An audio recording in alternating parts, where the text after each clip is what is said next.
Hello, it's me crazy বয়। তো আজকে আমি চলে আসলাম ডায়মন্ড টপ আপ করতে। বুম টপ আপ থেকে ডায়মন্ড টপ আপ করবো আমরা। সো আমার কাছে কোনো ডায়মন্ড নাই, আর আমার বুয়া পাঁচটা মারতে হবে।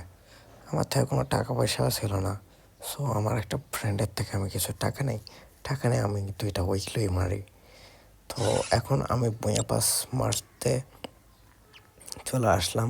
তো আমাদের উইকলি চলে আসছে, দেখতে পাচ্ছি 402 ডায়মন্ড আছে। তো এখন এটা আমরা মারবো উইকলি, না সরি উইকলি না, বুয়া পাসটা মারে নেবো। ডায়মন্ড ক্লেম করার পর এখন আমরা বুয়া পাস সেকশনে চলে যাব। বুয়া পাস সেকশন থেকে আমরা বুয়া পাসটাকে আনলক করবো। এটা কই যাচ্ছে, এটা বুয়া পাস অপশনে চলে এসেছি, এখন এটাকে আনলক করবো। যারা যারা ভিডিওটা দেখতেছে ভিডিওতে 100 করতেছি, 100টা লাইকের তারিখটা হলো প্লিজ কমপ্লিট করে দিও। তো এখানে আমাদের বুয়া পাসটা আনলক হয়ে গেছে। তো এখানে ইমোটেল আছে, আর বুয়া পাসের বান্ডেল এগুলো আছে, এগুলো এখন একসাথে ক্লেম হবে, অল ক্লেম।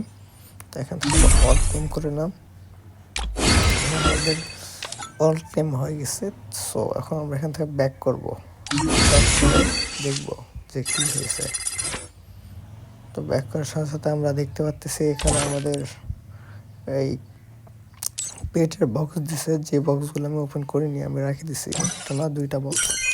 তো এখান থেকে আমাদের যেই এয়াটা আছে ইমোট স্লট, এটা আর একটু বাড়ে গেছে, 4টা ইমোট স্লট এখন আনলক।